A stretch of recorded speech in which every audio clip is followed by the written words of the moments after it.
Halo sobat, pintu teater 1 telah dibuka. Balik lagi nih sama Mimin yang mau ngebahas series terbaru. Tapi series ini sangat spesial karena series yang akan Mimin bahas hampir mirip dengan Prison Break. Karena sang director dari series ini adalah orang yang sama dengan director dari Prison Break. Jadi series ini berjudul Breakout Kings atau Raja Pelarian, di mana dua orang pria yang berasal dari satuan khusus polisi harus bekerja sama bersama tiga kriminal berbahaya yang memiliki keterampilan berbeda. Bagaimana mereka bisa memecahkan setiap kasus dengan latar belakang yang berbeda? Mari kita mulai bersama-sama. Tapi sebelum itu, mari kita mulai intronya.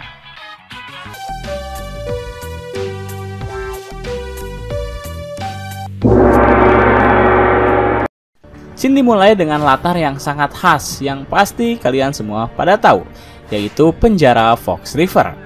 Dan lalu scene dilanjutkan oleh Theodore Bakewell atau T-Bag yang masih berada di penjara. Ya, kalian gak salah dengar, karena di episode kali ini tim Breakout Kings harus berhadapan dengan salah satu psikopat Fox River yang sangat berbahaya. Kembali ke scene, yaitu saat T-Bag hampir saja akan mengeksekusi salah satu anak buahnya setelah ia melakukan kesalahan. T-Bag menyuruh anak buahnya untuk menutup tirai penjara dan menyuruhnya untuk segera berada di kasur. Tetapi saat anak buah T-Bag telah siap dengan wajah yang ketakutan, seorang penjaga penjara tiba-tiba memanggilnya karena hari ini adalah hari di mana T-Bag resmi dipindahkan ke penjara lain. Karena hari ini ia dipindahkan, T-Bag pun mengurungkan niatnya untuk mengeksekusi anak buahnya. Ia pun dipersilahkan keluar membawa semua barang-barangnya dan lalu dibawa pergi.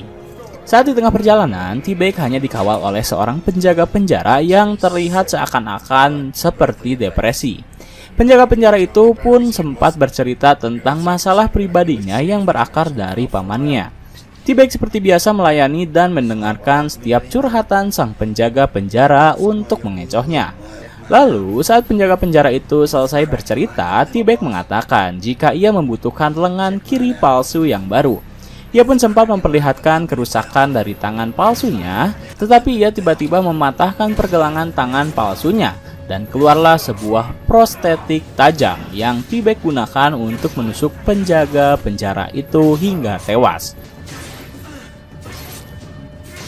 Kemudian ia mengambil kunci borgol, mengambil pistol dan menembak sang sopir hingga akhirnya mobil harus terhenti di tumpukan salju. Setelah kejadian tersebut, seorang pria yang berniat membantu datang menghampiri mobil. Namun nasib sial harus ia alami ketika ternyata ia harus berhadapan dengan T-Bag. Tanpa rasa belas kasihan, T-Bag pun langsung menyuruh pria itu untuk menyerahkan seluruh barang yang ia miliki. Baju, celana, jam tangan, termasuk mobilnya, T-Bag curi hingga pria itu harus terpaksa berjalan kaki bersama anaknya. Kemudian scene berpindah pada tim Breakout Kings yang dimana baru saja mendapat laporan tentang salah satu napi yang kabur. Salah satu anggota di sana yang bertugas sebagai analis langsung membaca data pribadi dari Theodore Bakewell. Saat membaca data pribadinya, seseorang yang bernama Lloyd sangat terkejut ketika mengetahui bahwa T-Bag adalah seorang psikopat, pemerkosa dan pembunuh yang sangat kejam. Track recordnya terkenal karena ia salah satu anggota dari Fox River 8. Lalu, kapten mereka yang bernama Charlie meminta seluruh rekannya untuk bersiap menghadapi sang pembunuh. Ia menyuruh Daniels dan Ray untuk pergi menuju tempat di mana mereka menemukan bukti tentang seseorang telah membantunya keluar dari penjara melalui panggilan telepon. Sementara, ia bersama Lloyd dan Erica pergi menuju TKP di mana mobil tahanan kecelakaan. Sesampainya di sana, Daniels dan Ray mulai menginterogasi seorang pria yang terbukti membantu T-Bag untuk kabur. Namun pria itu mengatakan jika ia sama sekali tak berniat membantu T-Bag kabur dari penjara. Ia hanya melayaninya dan membantunya jika T-Bag membutuhkan sesuatu karena mereka berteman. Tak mempunyai bukti kuat, akhirnya mereka melepaskan pria itu dan langsung melapor pada Charlie. Saat menelepon Charlie, salah satu informan mereka yaitu Giuliani berhasil mendapat informasi jika apa yang dikatakan oleh pemberi bantuan T-Bag adalah benar. Ia tak membantu T-Bag keluar dari penjara, melainkan membantunya setelah keluar dari penjara. Entah itu berupa uang, transportasi, ataupun tempat tinggal. Akhirnya Charlie bergerak cepat melacak seluruh koneksi yang T-Bag hubungi. Mereka lalu tiba di sebuah tempat pembuangan dan di sana mereka menemukan beberapa barang pribadi milik T-Bag. Charlie pun yakin bahwa T-Bag telah menyamar dan menyembunyikan identitasnya dengan mengganti pakaian serta menutupi luka yang ia miliki. Dan benar saja, Shin kemudian menampilkan T-Bag yang baru saja mendapatkan pakaian formal setelah 2 petugas ambulans membantunya. Setelah mendapatkan pakaian baru, T-Bag mulai melancarkan rencananya yang tak diketahui siapapun. Tetapi yang jelas kini ia terlihat sedang mengincar seorang wanita. Total 3 wanita yang ia incar dan 1 wanita yang ia pilih, yaitu seorang wanita berbadan cukup berisi yang bernama Candace. T-Bag benar-benar seorang pria yang manipulatif. Ia bisa dengan cepat membuat seorang wanita jatuh cinta padanya dengan setiap perkataan yang ia lontarkan. Buktinya, T-Bag berhasil mengajak Candace untuk berminum bersama. Tetapi tentunya dengan hal-hal yang licik. Sebelum mereka meminum minuman yang T-Bag bawa, T-Bag terlebih dahulu melarutkan suatu zat pada minuman milik Candace. Dan setelah ia melarutkan zat tersebut, barulah T-Bag memberikannya pada Candace. Lanjut, di markas Breakout Kings, Giuliani mendapatkan informasi tentang pergerakan dari T-Bag yang baru saja tercium. T-Bag diduga telah kembali melakukan pembunuhan terhadap seorang pria, serta memotong tangan seorang petugas ambulan yang berada di Illinois. Tim pun langsung bergerak cepat dan meminta Giuliani untuk menelpon bala bantuan untuk melacak keberadaan T-Bag. Kembali ke T-Bag yang berhasil membawa Candace pulang. Saat di tengah perjalanan, bahkan Candace menawarkannya untuk tidur bersama. Candace terlihat teler akibat di bawah pengaruh alkohol. Namun T-Bag dengan santainya mengambil cincin milik Candace. Kemudian ia membukakan pintu mobil dan mendorong Candace hingga terjatuh. Kembali ke tim Breakout Kings yang telah berada di TKP. Di sana mereka mendapatkan beberapa bukti, yaitu sebuah telepon milik T-Bag yang baru saja menelpon seorang wanita bernama Lorraine. Saat Charlie menelpon Lorraine, ponsel miliknya telah tak bisa dihubungi. Sementara itu Giuliani kembali memberi informasi bahwa ia baru saja mendapat kabar tentang seorang wanita yang terjatuh dari mobil. Beruntung wanita itu masih berhasil selamat dan kini sedang berada di rumah sakit terdekat. Akhirnya ia menyuruh Ray dan Lloyd untuk pergi ke sana. Sementara Charlie, Erica, dan Daniels pergi menuju tempat di mana Lorraine berada. Di sini inilah kita melihat bagaimana kehebatan seorang T-Bag. Ia dengan santainya mengganti pakaiannya, mengetuk pintu kediaman Lorraine yang dibuka oleh sang suami. Setelah cukup berbasa-basi, T-Bag tiba-tiba menghajar Wayne, suami dari Lorraine, dan langsung masuk ke dalam rumah mereka. Setibanya Charlie di sana, mereka telah menemukan 2 mayat, seorang wanita dan seorang pria dengan luka tembak tepat di kepala. Mereka pun langsung melakukan investigasi dan di sana mereka menemukan surat rahasia setelah Ray memperlihatkan kecerdikannya. Charlie melanjutkan kecerdikan Ray dengan meminta Daniels untuk memberikan sebuah cairan pada buku yang sedang ia pegang. Dan tiba-tiba sebuah nama muncul di balik buku itu yang tertulis Terence Bryant. Setelah mendapatkan nama tersebut, Charlie langsung memerintahkan Giuliani untuk mencari nama itu, karena ia curiga mungkin nama tersebut adalah korban selanjutnya dari T-Bag. Ternyata kecurigaan Charlie benar, karena T-Bag tiba-tiba mendatangi seorang pria yang sedang bermain konsol game. Tanpa belas kasihan, T-Bag tiba-tiba menghajarnya hingga tewas dan darah tersebar di mana-mana.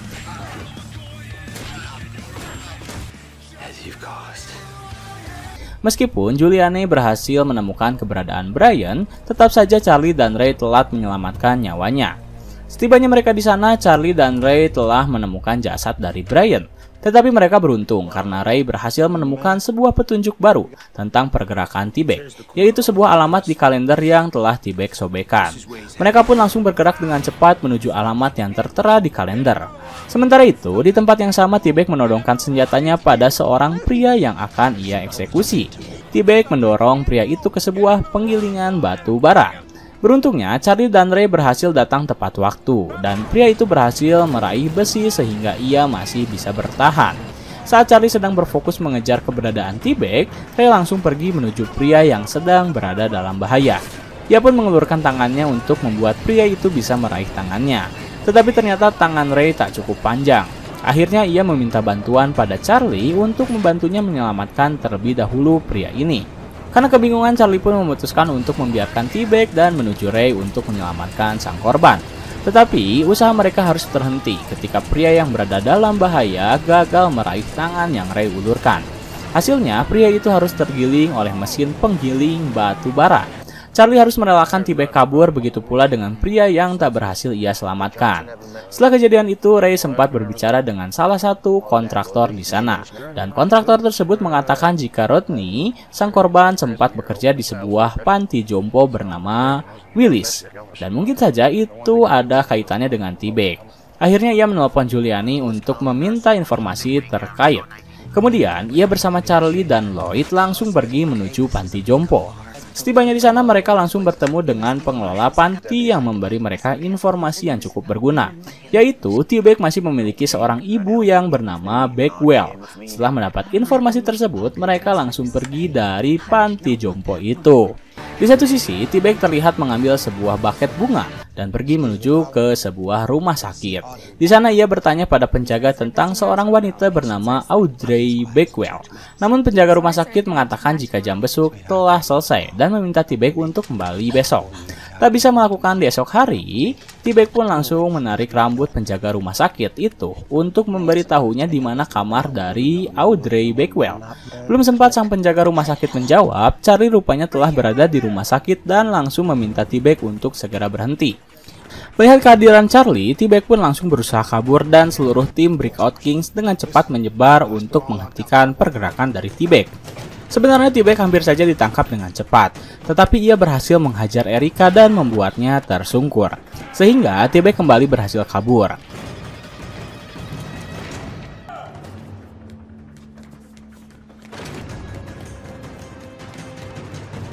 Tetapi setelah itu, pergerakan T-Bag harus berakhir ketika Ray berhasil menangkapnya. Berkat informasi yang Lloyd berikan, akhirnya T-Bag tertangkap dan ia langsung diborgol. Namun, saat ia hampir saja dibawa ke kantor kepolisian, T-Bag meneriakkan ibunya dan keajaiban pun datang. Ibu dari T-Bag yang saat itu sedang dalam masa krisis tiba-tiba bisa menggerakkan kembali tangannya. Tak tega, Ray pun meminta Charlie untuk memberikan kesempatan pada T-Bag untuk menemui ibunya terlebih dahulu. Charlie pun langsung membawa T-Bag ke dalam ruangan ibunya dan di sana ia meminta Ray untuk mengeluarkan sebuah cincin di saku celananya. Dan T-Bag dengan perlahan memasangkan cincin tersebut tepat di jari-jari manis ibunya. Setelah itu ia menciumi ibunya dan meminta maaf. Dan lalu Charlie kembali membawanya dan akhirnya T-Bag pun berhasil tertangkap kembali. Scene diawali oleh seorang napi penjara yang sedang melakukan olahraga. Setelah itu, ia melakukan pekerjaan hariannya seperti biasa, yaitu membuat sebuah plat nomor untuk mobil. Namun, hari itu ia tampak agak berbeda, karena saat salah satu pengawas sedang lengah, ia tiba-tiba berlari pada sebuah mobil yang akan keluar dari penjara. Kemudian sebelum mobil itu keluar, penjaga penjara terlebih dahulu memeriksa seluruh bagian mobil untuk memastikan bahwa mereka tak membawa hal-hal mencurigakan. Saat petugas sedang memeriksa, ternyata salah satu napi yang bertugas membuat plat nomor bersembunyi di balik plat nomor yang telah ia rakit untuk ia jadikan sebagai pelindung bagi dirinya. Akhirnya napi itu berhasil keluar berkat aksi cerdiknya dalam mengelabui para penjaga. Kemudian, scene berpindah pada Charlie dan Ray yang kala itu akan melakukan sebuah misi. Salah satu petinggi polisi rupanya telah menyiapkan sebuah program bagi mereka untuk meringankan tugas mereka. Yaitu, petinggi polisi telah memilih 4 napi di tempat yang berbeda untuk dikumpulkan menjadi satu dan akan diseleksi.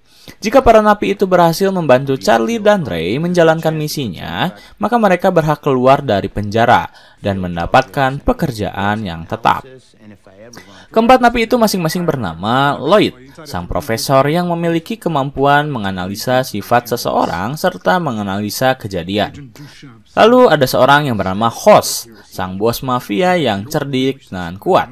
Dilanjut oleh Billy, seorang wanita cantik dan seksi yang memiliki ide-ide licik untuk mengabulkan apa yang ia mau. Dan terakhir, Daniel, seorang pria biasa saja, tetapi ia memiliki segudang kemampuan yang bisa menunjang pekerjaan seorang polisi. Bagi kalian yang telah menonton episode sebelumnya, pasti tahu nih siapa itu Lloyd, siapa itu juga Daniel. Nah, jadi episode ini menjelaskan terlebih dahulu dari mana asal para napi itu berada dan bagaimana step by step para kepolisian merekrut mereka untuk dijadikan sebagai agen rahasia. Setelah semua napi dikumpulkan, mereka sangat antusias karena pada akhirnya mereka akan keluar dari penjara dengan jaminan mendapat pekerjaan. Akhirnya misi pun dimulai. Charlie selaku pemimpin dari kelompok yang baru saja terbentuk bernama Breakout Kings mulai memberi informasi tentang seorang napi penjara yang baru saja berhasil melarikan diri. Pria itu bernama Tillman yang ditangkap akibat perampokan sebuah bank yang ditaksir mengalami kerugian sebesar 500 juta dolar. Tillman dikenal sebagai napi yang sangat bengis dan kejam. Ia tak segan melukai siapapun yang berusaha menghalangi jalannya. Maka dari itu Charlie berharap rekan-rekannya bisa kooperatif dalam melakukan misi ini. Kemudian tim langsung bergerak setelah salah satu informan mereka yaitu Giuliani memberi informasi bahwa Tillman baru saja diketahui membunuh seorang pria di daerah Baltimore yang masih berumur 18 tahun. Setibanya di sana mereka dijelaskan oleh salah satu petugas yang kebetulan sedang menangani kasus tersebut. Petugas kepolisian itu mengatakan bahwa kemungkinan besar Tillman kabur ke Meksiko setelah ia melihat sebuah pesan berdarah yang bertuliskan Puerto Vallarta. Petugas itu memperkirakan jika sang korbanlah yang menulis hal itu sebelum ia akhirnya dibunuh oleh Tillman. Namun, para napi yang baru saja direkrut mulai menunjukkan aksinya. Dimulai oleh host yang mengatakan jika surat tersebut bukan ditulis oleh sang korban yang mencoba untuk bertahan hidup. Kemudian, Lloyd melanjutkan perkataan host. Ia mengatakan jika korban tak mungkin pergi menuju kulkas untuk menulis surat. Padahal jarak keberadaan ponsel untuk menelpon 911 lebih dekat daripada kulkas untuk ia jadikan sebagai media. Dan kesimpulannya, Tillman lah yang menulis pesan itu untuk mengecoh para polisi. Saat tim Breakout King sedang menganalisa pesan tersebut, Tillman rupanya telah mengetahui seluruh perkataan dari tim Breakout. Karena ternyata ia memasang telepon di bawah meja untuk memantau pergerakan para polisi, sehingga ia bisa menentukan kemana ia akan bergerak selanjutnya. Kembali ke tim, setelah mereka menginvestigasi tempat tersebut, Ray mendapat telepon dari Giuliani yang mengatakan bahwa Tillman baru saja diketahui menggunakan kartu kredit miliknya untuk membeli sebuah bensin di daerah Shirley. Ia juga menemukan fakta berikutnya, yaitu Tillman ternyata berupaya mengumpulkan kembali rekan-rekannya yang pernah membantu dirinya dalam merampok bank. Setelah mendapat informasi tersebut, tim langsung pergi menuju Shirley dan menyamar di sebuah restoran. Di sana Charlie menganalisa terlebih dahulu rekan-rekan dari Tillman yang telah membantu dirinya. Setelah analisa selesai, Charlie menyuruh rekannya untuk kembali bergerak. Tetapi sebelum kembali bergerak, ia merasa aneh ketika sebuah pisau milik restoran tiba-tiba hilang. Ia pun bertanya pada host, namun host mengatakan jika ia tak mengambil pisau tersebut. Kalaupun ia mengambil, akan ia gunakan untuk membantu tim. Tetapi Charlie mengetahui siapa itu host. Ia pun meminta host untuk mengembalikan pisau yang ia sembunyikan di dalam kaos kakinya. Lalu tiba-tiba Charlie memborgol host begitu saja dan mengatakan jika ia akan mengembalikan host kembali ke penjara. Kemudian scene berpindah pada Tillman yang telah menemui rekannya. Alih-alih ingin meminta bantuannya kembali, Tillman justru menyiksa rekannya yang diketahui telah menggelapkan seluruh uang perampokan yang telah mereka hasilkan. Karena rekannya yang bernama Jimbo tak mau mengaku, Tillman pun dengan bengis menghabisinya dengan cara menghantamkan palu. Telah mengetahui pergerakan Tillman membuat tim Breakout Kings tak kesulitan melacak keberadaan Jimbo. Tetapi sesampainya di sana, Ray justru menemukan Jimbo telah tewas dengan kondisi jasad terikat. Saat ia berusaha untuk melepaskan ikatan Jimbo, ia menemukan sebuah ponsel dan langsung menduga ponsel itu masih terhubung dengan Jimbo. Ia pun langsung mengatakan bahwa dirinya akan segera menangkap Tillman dalam waktu dekat. Namun Tillman dengan santainya menantang balik Ray lalu menutup teleponnya. Kemudian mereka memutuskan untuk mendatangi rekan terakhir Tillman dalam merampok. Beruntung, rekan Tillman masih dinyatakan hidup. Bahkan ia mempersilahkan Ray dan Charlie untuk masuk. Tetapi ternyata rekan Tillman telah mengetahui apa yang akan mereka berdua lakukan. Saat Charlie dan Ray meminta berbicara dengan kekasihnya, rekan Tillman justru menghalangi pergerakan mereka berdua karena kekasihnya telah berusaha kabur.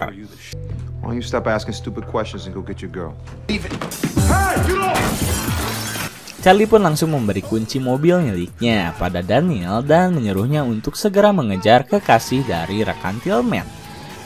Daniel berhasil mengambil kepercayaan dari Charlie setelah usahanya dalam mengejar kekasih rekan dari Tillman berhasil ia lakukan. Daniel terus memepet mobil tersebut hingga akhirnya ia terpojok dan tertangkap. Setelah tertangkap, wanita itu langsung diinterogasi oleh Ray. Namun wanita tersebut menegaskan berkali-kali bahwa ia tak pernah membantu Tillman merampok.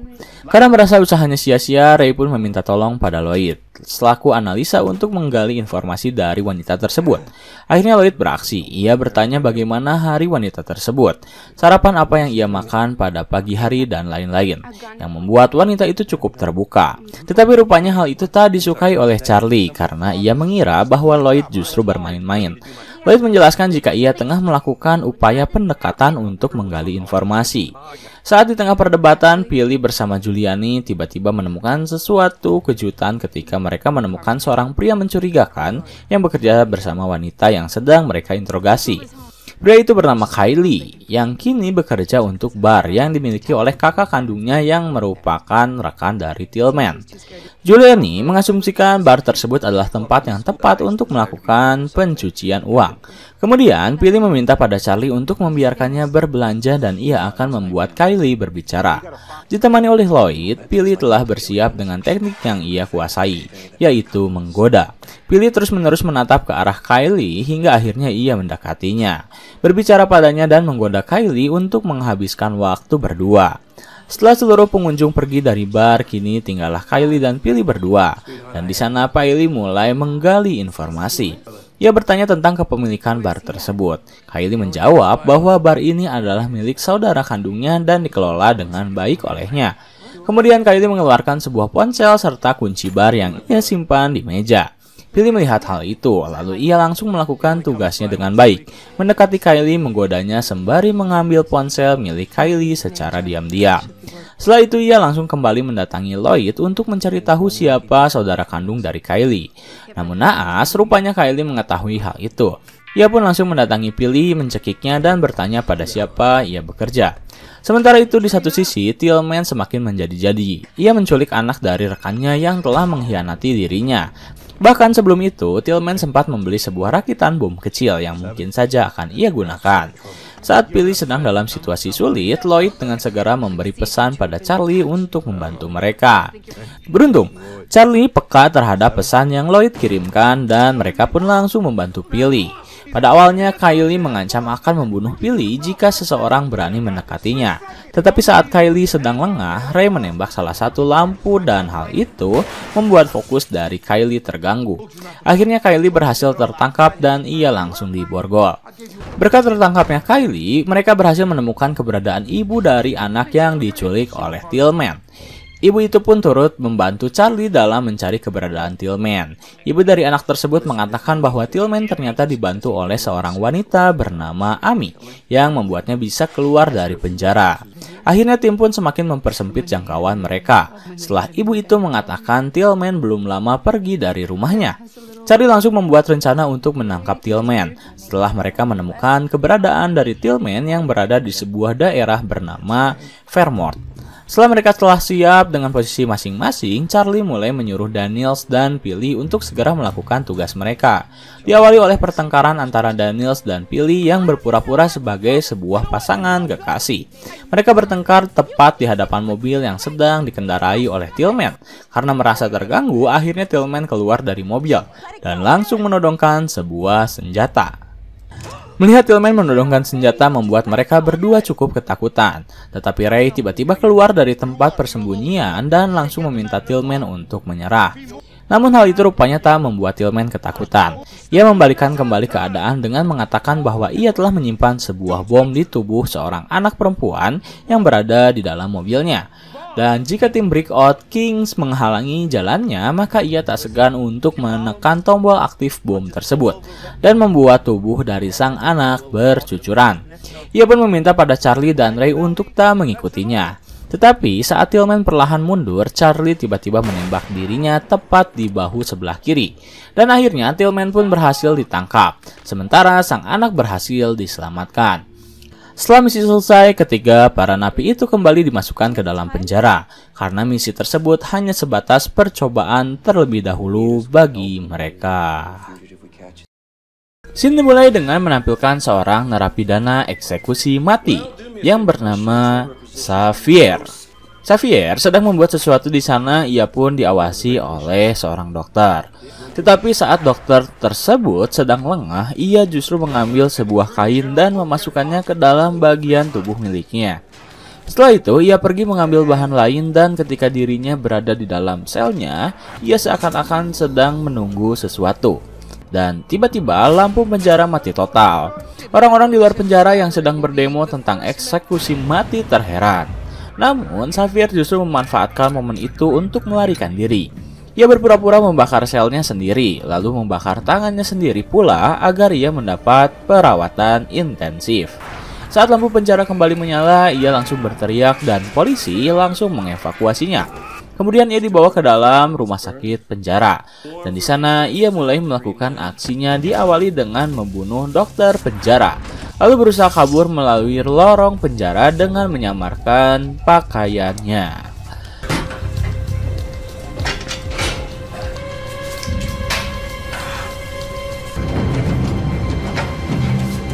Setelah berhasil kabur melalui lorong, ia langsung berpura-pura menjadi demonstran sembari membawa banner. Tetapi seorang wanita melihatnya dan menyarankan Xavier untuk menyimpan banner tersebut di tempat yang lebih strategis. Namun Xavier menolaknya dan ia justru membekap wanita tersebut dan menghajarnya hingga tewas. Kemudian ia kabur dan menghilang. Kabar kaburnya satu napi tersebut membuat geger seluruh negara, termasuk tim Breakout Kings yang langsung mengambil tindakan cepat. Mereka kembali memanggil Daniel, Lloyd, dan Erica untuk membantu mereka dalam mencari dan menangkap kembali Xavier.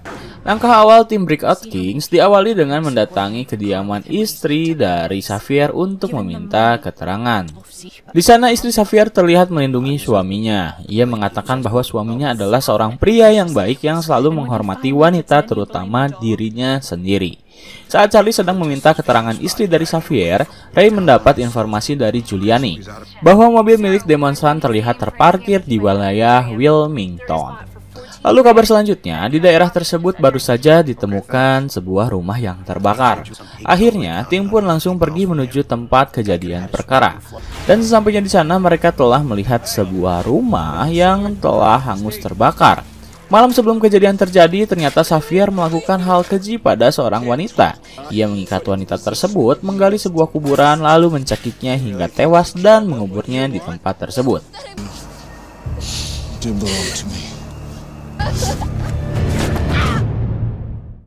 Kemudian, scene berpindah pada Xavier yang terlihat menukar stiker di sebuah kampak. Rupanya hal itu langsung dilaporkan oleh pemilik toko karena Xavier mengubah harga yang telah tertera di sana. Tim pun langsung berangkat dan setibanya di sana, mereka langsung mendapat beberapa penjelasan dari pemilik toko. Namun yang menjadi pertanyaan Ray adalah bagaimana Xavier mendapat uang untuk membeli kapak tersebut. Lalu ada spekulasi lain yang diutarakan oleh Erica, yaitu Xavier membeli kapak bukan untuk dijadikan senjata, melainkan untuk dijadikan sebuah alat. Dan saat tim sedang mendiskusikan hal tersebut, Giuliani kembali mendapat informasi mengenai lokasi dari Xavier. Giuliani menjelaskan bahwa ia berhasil menemukan tempat di mana Xavier berada, dan tim pun dengan cepat pergi menuju tempat tersebut. Setibanya di sana, mereka langsung memasuki rumah yang terlihat terbengkalai, dan mereka menemukan hal yang sangat tak terduga, yaitu seorang wanita yang telah lusuh, terluka, serta mengalami sedikit gangguan jiwa.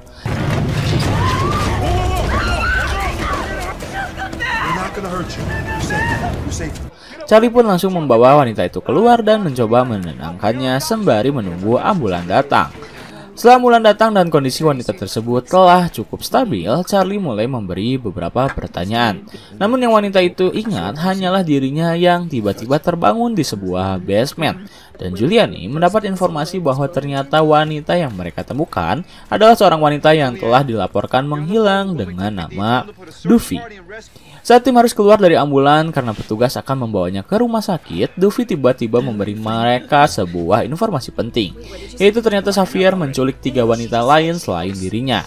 Yang ia ketahui adalah Xavier menyekap ketiga wanita tersebut di sebuah rumah di daerah Wilmington.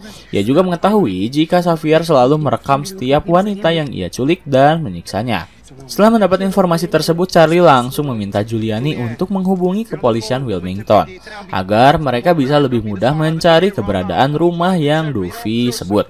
Erika juga meminta Giuliani untuk memberitahu mereka untuk mencari pesta serta penangkaran anjing dengan radius 5 meter dari rumah.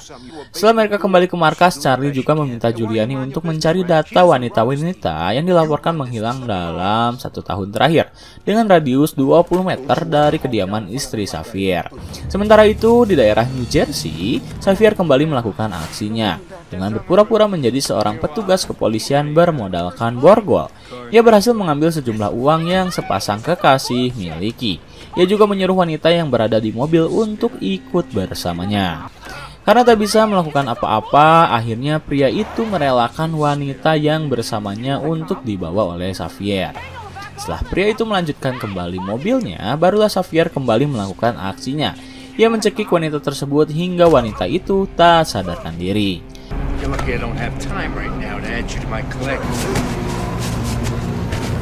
Kembali ke markas tim Breakout Kings. Setelah Giuliani berhasil mengumpulkan data-data tentang laporan wanita yang menghilang, tim berhasil mengumpulkan hampir 30 orang wanita yang dilaporkan menghilang dengan alasan tidak jelas. Dan baru-baru ini, Charlie menemukan seorang wanita berkulit hitam dilaporkan menghilang. Dan ternyata mereka baru menyadari jika seluruh laporan wanita yang hilang memiliki pola tertentu, yaitu mereka semua memiliki warna kulit yang hitam. Hal inilah yang mendasari tim menyimpulkan bahwa Xavier menjalankan sebuah prostitusi. Tim pun mulai menyusuri setiap petunjuk yang ada, dan beruntungnya Giuliani berhasil menemukan sebuah rekaman video yang memperlihatkan seorang wanita menangis kesakitan dengan latar suara seorang lelaki. Ray sangat yakin bahwa itulah wanita ketiga yang Duffy sebutkan. Mereka pun langsung pergi menuju tempat di mana wanita itu berada, yaitu Wilmington. Namun sesampainya di sana, Giuliani dan Erika baru menyadari ternyata radius kepemilikan Xavier bukan hanya berada di Wilmington, tetapi di New Jersey pula. Lanjut, setibanya tim Breakout Kings di sebuah rumah yang telah mereka curigai. Ray dan Charlie pun langsung menggerebeknya, tetapi mereka tak menemukan apapun hingga Giuliani memberitahu hal yang baru saja ia sadari. Akhirnya tim berputar arah menuju New Jersey. Saat tim sedang di tengah perjalanan, scene menunjukkan Xavier yang hendak membunuh wanita tersebut.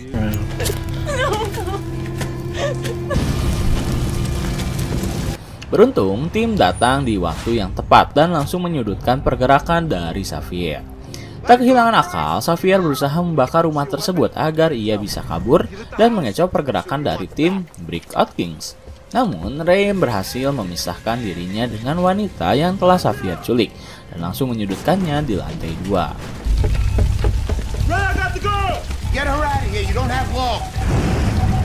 Sembari mengalahkan sebuah pistol, Ray meminta Xavier untuk menyerah. Tetapi Xavier ternyata tak semudah itu untuk menyerah. Ia bahkan lebih memilih untuk mati di rumah tersebut daripada harus kembali ke penjara dan menikmati masa hidupnya sebelum ia dieksekusi mati. Xavier juga menyuruh Ray untuk segera menembakkannya karena tak lama lagi rumah akan hangus terbakar dan membunuh mereka semua. Ray menurunkan pistolnya, ia tersenyum lalu tiba-tiba scene memperlihatkan Xavier yang terjatuh dari lantai 2 dengan kondisi telah babak belur. Dan eksekusi terakhir dilakukan oleh Daniels yang menghajarnya hingga Xavier tak sadarkan diri. Akhirnya misi pun berhasil tim Breakout King selesaikan. Xavier langsung dikembalikan menuju penjara dengan keamanan ketat maksimum dan akan diadili seberat mungkin. Sementara sisa wanita yang Xavier culik dan dinyatakan masih hidup berhasil tim evakuasi dan mereka berhak mendapatkan perawatan khusus untuk mengembalikan stabilitas mental mereka. Scene episode kali ini diawali oleh sebuah reporter yang sedang meliput suasana serta situasi di sebuah penjara. Di sana juga mereka melibatkan para napi yang terlihat senang karena merasa terhibur. Namun justru di sela-sela liputan itulah seorang napi pendiam memanfaatkan keadaan dengan cara menyamar sebagai salah satu kru acara TV tersebut. Ia merakit terlebih dahulu sebuah alat komunikasi agar terlihat semakin meyakinkan. Lalu ia mencuri salah satu seragam kru.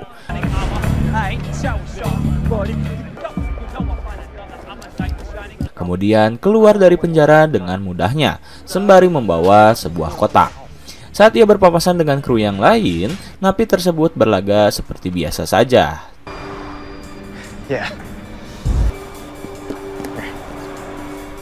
Tetapi setelah itu ia berlari menjauh dari penjara dan berhasil kabur.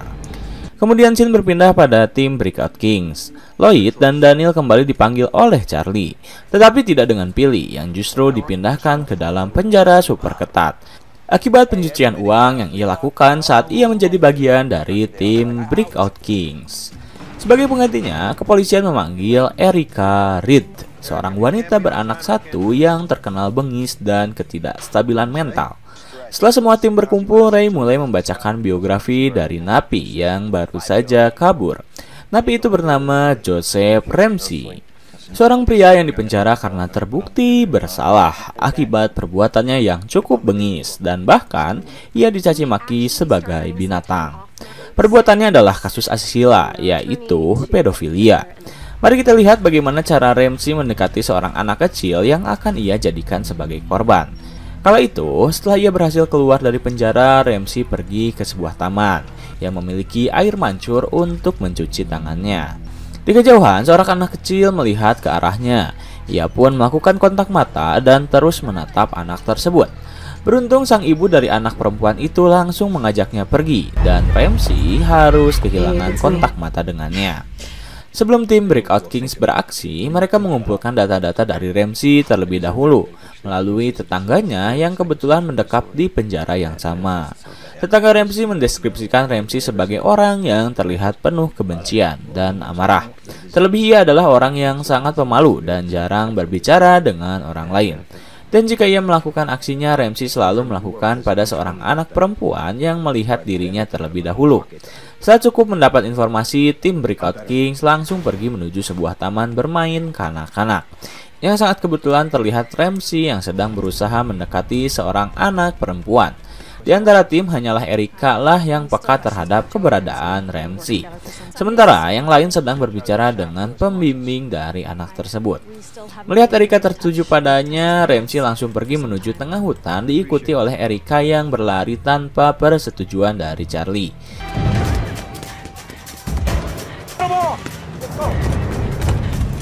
Tapi sayangnya Erica harus kehilangan jejak Ramsey setelah ia menghilang di tengah hutan tersebut.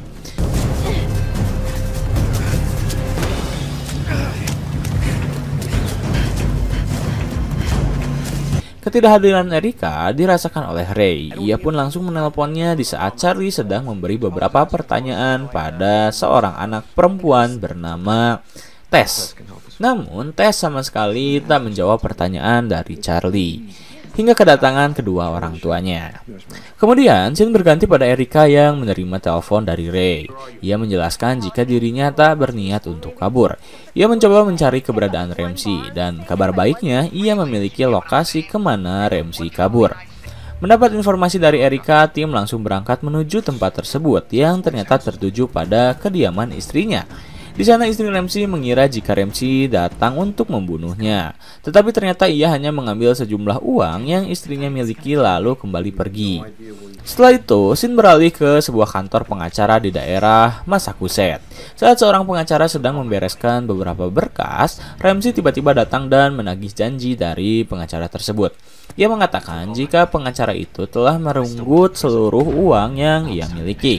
Sementara dirinya masih berada di penjara dan kini giliran Ramsey lah yang akan mengambil uang tersebut. Setelah kejadian itu, sang pengacara melapor pada tim Breakout Kings. Ia hanya mengalami beberapa luka, tetapi Ramsey tak membunuhnya padahal ia memegang sebuah pistol.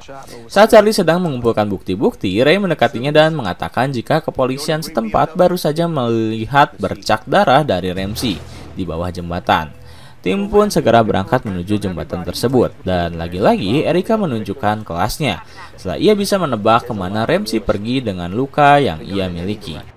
Diketahui Ramsey pergi menuju perusahaan sosial untuk mendatangi Carla, pegawai di perusahaan tersebut. Setibanya tim di sana, mereka langsung berpencar dan Carla mengatakan bahwa Ramsey pergi melalui jendela. Scene pun menampilkan kejar-kejaran antara Charlie, Ray dengan Ramsey.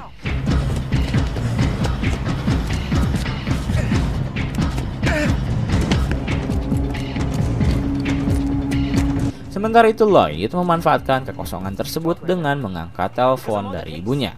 Saat Lloyd sedang berkomunikasi dengan ibunya, Ramsey justru tak sengaja menabrak dirinya hingga terjatuh. Kemudian ia langsung berlari menuju busway dan Lloyd menemukan secari kertas. Tak lama Charlie datang dan Lloyd langsung menunjukkan kemana Ramsey pergi. Ketika Ramsey berada di busway, ia memasuki kereta untuk mencari keberadaan Ramsey. Tetapi Ramsey tiba-tiba berada di belakangnya sembari menodongkan senjata pada Charlie. Ramsey mengatakan bahwa ia tak pernah menyakiti anak kecil. Ia tak pernah melakukan hal keji tersebut. Charlie meminta Ramsey untuk menarik pelatuknya dan ia akan mati dengan bahagia karena seorang pedofilia akan segera tertangkap. Tetapi Ramsey justru memilih untuk kabur dan Charlie pun harus kembali kehilangan jejaknya. Akhirnya tim pun kembali ke markas. Di sana Erica terlihat sangat emosional. Lloyd selaku seorang dokter yang bisa menganalisa sifat seseorang mulai mendekati Erica. Namun yang ia dapatkan justru bentakan dari Erica yang memintanya untuk tak mengurusi urusannya. Tak lama kemudian, Giuliani kembali mendapat informasi tentang keberadaan Ramsey. Tim pun langsung bergerak. Tetapi Ray meminta Lloyd untuk tetap di markas karena ia mengalami luka setelah ditabrak oleh Ramsey. Karena tak bisa berdiam diri begitu saja, akhirnya Ramsey mengajak Giuliani ke sebuah bar untuk mendiskusikan secari kertas yang ia dapatkan dan lukisan yang tes gambar.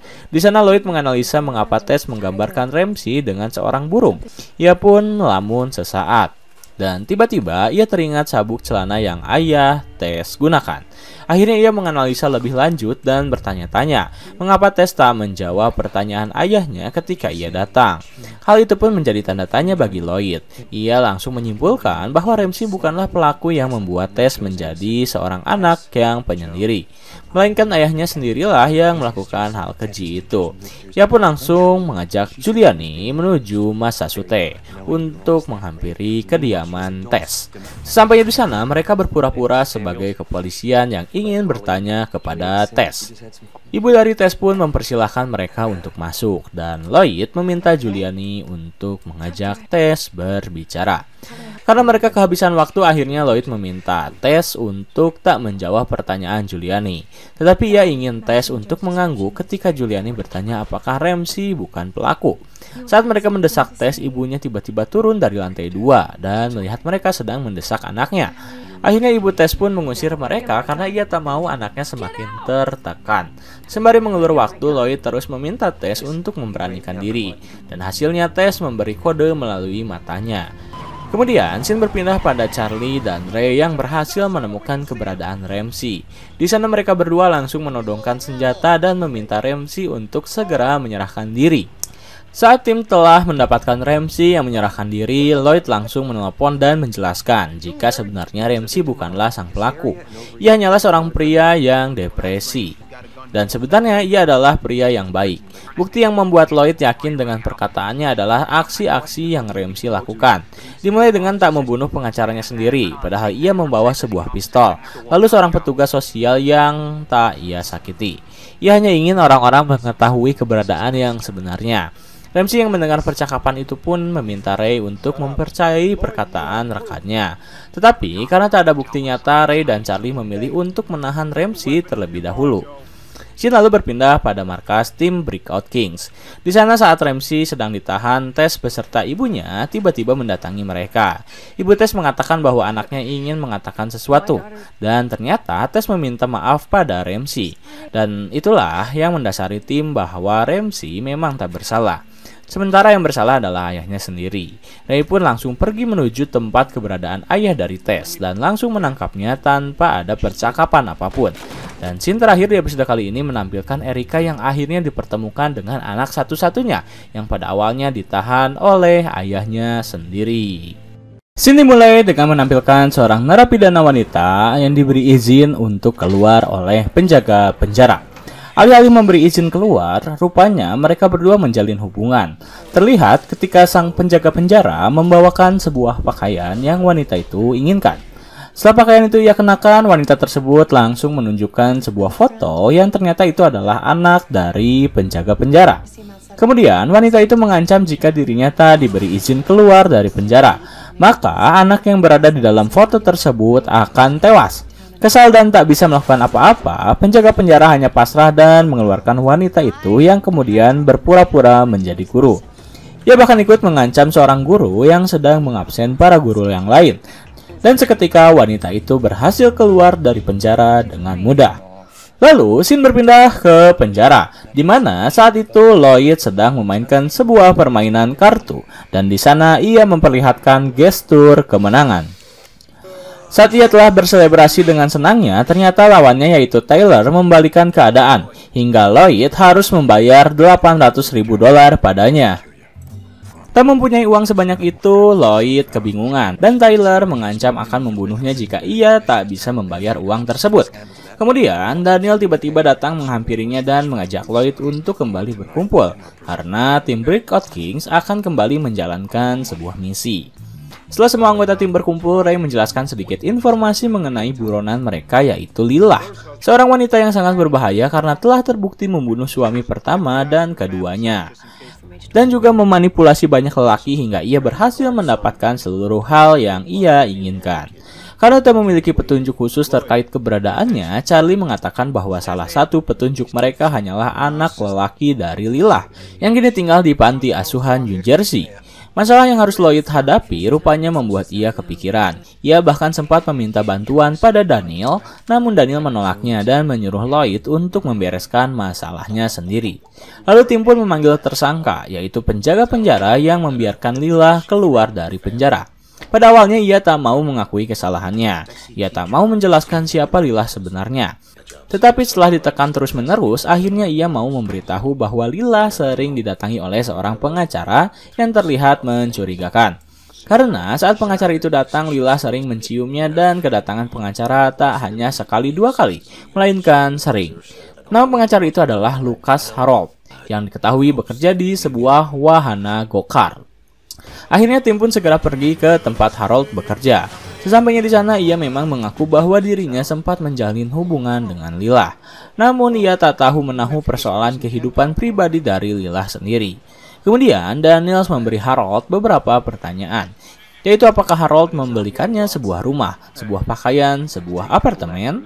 Tetapi Harold menjawab tidak, dan jawaban ia ketika Daniel bertanya apakah ia memberikan Lillah akses menuju akun bank miliknya, Sari pun langsung meminta Harold untuk memeriksa akun bank miliknya, dan ternyata tabungan milik Harold telah raib hangus digunakan oleh Lillah. Lalu scene berpindah pada Lillah yang kembali bertemu dengan kekasih barunya. Di sana mereka berdua menyewa sebuah kamar di hotel. Saat pembayaran berlangsung, sebuah stasiun televisi memberitakan tentang kaburnya seorang narapidana yang ternyata itu adalah Lillah. Lillah yang tersadar itu adalah dirinya langsung bersiap mengambil gunting untuk melindungi dirinya. Tetapi beruntung, stasiun televisi itu berganti ketika sang reservator melihat ke arah TV.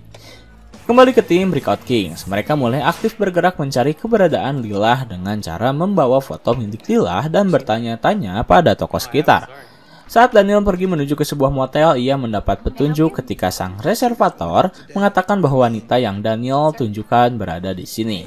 Akhirnya tim pun berkumpul dan mulai merancang sebuah rencana untuk menangkap Lillah. Di waktu yang sama, Ray mendapat kabar dari Jules bahwa Lillah bersama prianya baru saja berbelanja 250 pasang baju anak di toko sekitar. Tim pun dengan segera pergi menuju kediaman dari orang tua angkat anak dari Lillah yang baru saja diadopsi. Di sana mereka langsung berbicara dengan orang tua angkat Taylor, dan mereka mengatakan jika mereka sangat terbuka apabila Lillah menginginkan anaknya kembali. Sebagai seorang profesor, Lloyd merasa dirinya tertantang untuk menggali lebih lanjut mengenai Taylor. Ia pun meminta waktu berdua dengannya dan mereka pun pergi ke sebuah kamar. Di sana Lloyd menjelaskan bahwa ibu dari Taylor adalah seorang kriminal yang sangat berbahaya apabila Taylor berada di dekatnya. Meskipun ia seorang ibu, tak pantas apabila Taylor mendapat getah atas apa yang ibunya telah perbuat. Ia pun langsung memberi nomor ponsel miliknya apabila sewaktu-waktu Taylor ingin memberitahu keberadaan ibunya atau hal tentang ibunya. Lalu scene berganti pada Lillah yang kembali bertemu dengan seorang pria bernama Jeff, yang ternyata adalah kekasihnya juga. Udah gila nih cewek. Kemudian Jeff memberitahu jika polisi telah mencari keberadaannya. Namun hal itu justru memicu emosi dari Lillah. Ia mengambil sebuah pistol yang berada di dalam mobil lalu menembak Jeff dan membiarkannya tewas sendirian.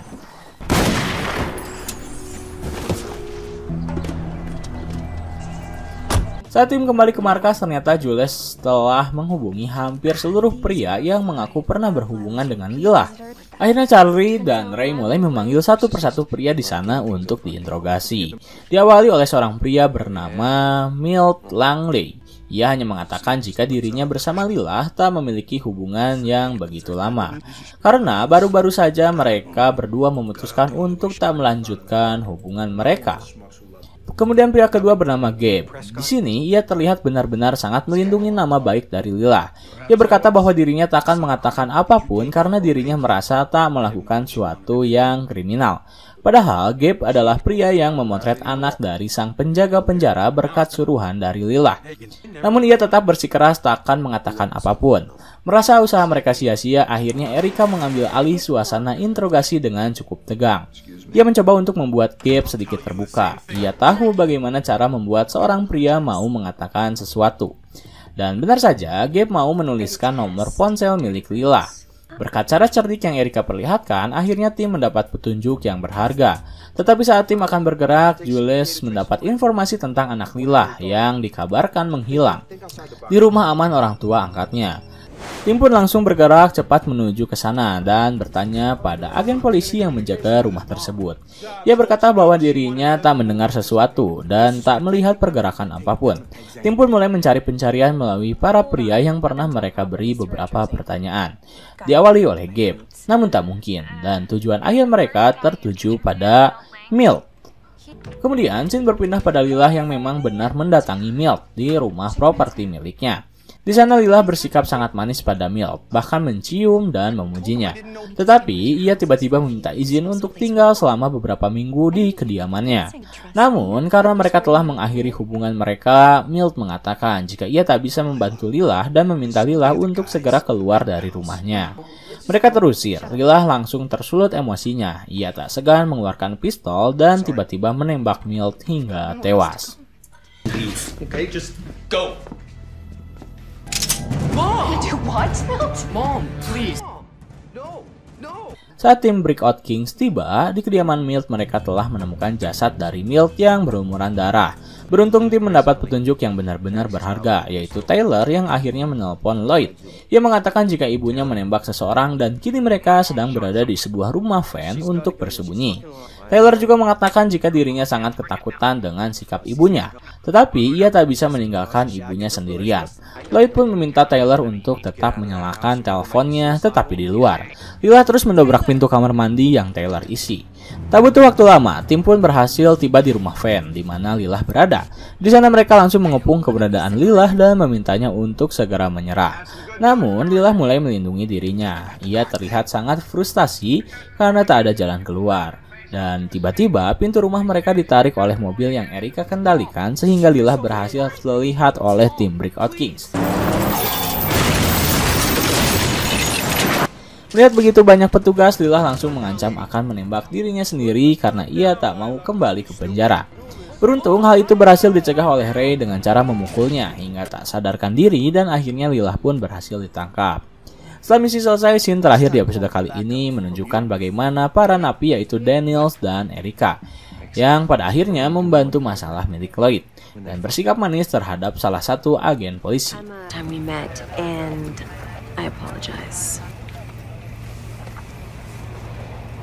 Erica berhasil mengambil jam tangan milik agen polisi tersebut, lalu memberikannya pada Lloyd untuk ia bayarkan pada rekannya. Akhirnya Lloyd pun dibantu oleh Daniels yang langsung bertemu dengan rekan dari Lloyd. Ia memberikan jam tangannya dan meminta rekan Lloyd untuk tak mengganggunya kembali. Scene diawali oleh seorang narapidana yang terlihat sedang merakit sesuatu. Lalu, tak lama kemudian datang rekan satu selnya yang baru saja kembali dari dapur. Ternyata, rekan narapidana itu membawakan apa yang ia mau, yaitu sekantong terigu. Setelah itu, narapidana yang diketahui bernama Beaumont dibawa ke pengadilan karena ia mengajukan permohonan keringanan. Pada saat sang pengacara memberi ia beberapa syarat untuk pemotongan masa hukuman, Beaumont tiba-tiba meminta izin untuk pergi ke toilet. Akhirnya pengacara pun mengizinkan Beaumont pergi ke toilet. Dan sesampainya di sana, ia ternyata telah merakit sebuah bom. Ia memasukkan terigu yang ia dapat dari rekannya, memasukkannya ke sebuah botol, lalu memicu bom tersebut dengan korek yang ia sembunyikan. Setelah bom menyala, ia langsung melemparkan bom tersebut keluar yang dimana di luar terdapat seorang penjaga. Tak lama tiba-tiba terdengar sebuah ledakan. Dan Bimon langsung mengambil kunci borgol dan berhasil menembak mati seorang polisi. Hingga ia berhasil kabur dari penjara. Kemudian scene berpindah pada tim Breakout Kings yang baru saja mendapat informasi tentang kaburnya seorang narapidana. Ray membacakan kembali statistik serta informasi dari Bimon yang merupakan seorang ekstremis. Pihak negara kebetulan pernah sekali menginvestigasi perkebunan keluarga milik Bimon, dan hal itu bisa tim jadikan sebagai petunjuk pertama dalam pencarian terhadap Bimon. Akhirnya tim pun langsung pergi menuju perkebunan keluarga milik Bimon. Sesampainya di sana mereka langsung bertemu dengan salah satu saudara dari Bimon, yaitu Alex Bimon. Ia pun diberi beberapa pertanyaan terkait keberadaan kaburnya Bimon, termasuk 2 buah lubang yang Ray temukan. Alex menjawab bahwa lubang tersebut sengaja dibuat untuk mengadakan upacara bendera. Tetapi setelah Ray mengeceknya, ternyata lubang itu terbuat karena adanya sebuah ledakan. Saat tim sedang menggeledah perkebunan tersebut, Alex langsung menjelaskan terkait Undang-Undang Amerika yang mengatakan bahwa seorang agen tak memperbolehkan memeriksa suatu perusahaan tanpa adanya surat resmi. Karena tak bisa berkata apa-apa, akhirnya tim memutuskan untuk mundur dan mencari jalan keluar lainnya. Lalu scene berpindah pada Bimon yang baru saja keluar dari kantor pos. Saat dirinya kembali ke mobil, tiba-tiba kantor pos tersebut meledak dan hangus seketika. Tak lama kemudian, berita menyebar hingga akhirnya tim Breakout Kings berhasil mengetahuinya dan langsung pergi menuju TKP. Setibanya di sana, Charlie dan Ray langsung meneliti bahan dari peledak yang berhasil meledakkan seluruh isi kantor pos. Dan Charlie menemukan sebuah zat amonium nitrat yang diekstrak dari pupuk organik, dan ternyata seluruh bahan yang digunakan oleh Bimon adalah ilegal. Akhirnya mereka pergi menuju sebuah perusahaan yang menyediakan pupuk. Di sana mereka menemukan fakta yang mengejutkan ketika ternyata perusahaan itu telah menyediakan pupuk pada perseorangan yang sangat banyak. 12 kantong pupuk setiap harinya. Pengelola perusahaan langsung diberi beberapa pertanyaan. Namun ia menjawab jika perusahaannya memang sering menjual pupuk dalam jumlah yang banyak. Saat Charlie berusaha berbicara dengannya, terlihat pria itu tak mau menoleh ke arah Charlie. Sama persis dengan ciri-ciri dari seorang ekstremis. Karena bersikap rasis pada rekannya, Ray langsung menghajar pria tersebut. Dan pria itu langsung meninggalkan mereka semua. Kemudian, scene berpindah pada Bimon yang sedang berada di sebuah ruangan. Di sana terlihat pula Alex dan tak lama pria yang merupakan pengelola pupuk datang ke ruangan tersebut. Ia menjelaskan seorang US Marshal bernama Charlie mencari keberadaan Bimon. Merasa tertantang, tiba-tiba Bimon meminta rekannya untuk meretas dan mencari tahu hal mengenai Charlie untuk ia beri pelajaran. Kembali ke tim Breakout Kings yang mulai mempermasalahkan tentang betapa rasisnya keluarga dari Bimon. Saat mereka sedang membicarakan hal itu, Charlie mendapat telepon dari istrinya yang baru saja menerima paket dari orang yang tak dikenal. Mendengar hal itu, Charlie langsung menyuruh istrinya untuk tak membuka paket tersebut. Tetapi sayang sekali, Charlie telat sepersekian detik. Dan tiba-tiba suara ledakan terdengar di ponsel. Ia pun langsung pergi menuju kediamannya dan langsung menemui istrinya yang terlihat terluka serta mengalami traumatik. Setelah kejadian itu, Charlie benar-benar sangat emosional dan berjanji akan membunuh Bimon jika ia berhasil menangkapnya. Kemudian, setelah semuanya terkendali dan istri dari Charlie telah diamankan, Ray langsung pergi ke rumah mantan istrinya dan menyuruh mereka untuk segera mengevakuasi diri. Tak menjelaskan apapun, Ray hanya meminta mantan istri serta anaknya untuk pergi dari rumah, karena kini rumah sedang dalam keadaan tak aman. Beruntung mantan istri Ray menuruti perkataannya, dan mereka berdua langsung menyiapkan barang-barang pribadi. Kembali ke markas saat tim sedang merencanakan penggerebekan terhadap keluarga Bimon. Komputer yang Jules gunakan untuk mencari informasi tiba-tiba diretas. Ia yakin komputer miliknya diretas oleh salah satu anggota ekstremis yang Beamon pimpin. Jules pun langsung menggunakan keahliannya mencari tahu siapa yang meretas komputer miliknya. Dan hasil menunjukkan seorang pria bernama Carl Hunts, seseorang yang juga anggota dari ekstremis. Dengan cepat, tim bergerak pergi mencari keberadaan Carl Hunts yang ternyata sedang mengikuti sebuah acara demo. Sesampainya di sana, mereka mulai mengamati dan mengincar Carl Hunts. Rupanya, Carl menyadari hal itu. Ia pun dengan perlahan pergi dan langsung berlari untuk berusaha kabur. Saat Charlie dan Ray mengejarnya, anggota yang lain berada di mobil, tetapi Erica melihat keberadaan Carl yang tengah berlari. Akhirnya Erica mengejarnya dan langsung menangkapnya saat ia hampir melarikan diri menggunakan mobilnya. Ia langsung dibawa ke dalam mobil dan diberi beberapa pertanyaan oleh Charlie dan Ray. Terlihat wajah Carl yang benar-benar membenci orang kulit hitam. Karena kesal dengan gestur wajah dari Carl, Ray pun menyulut pahanya menggunakan pemantik api yang berada di mobil.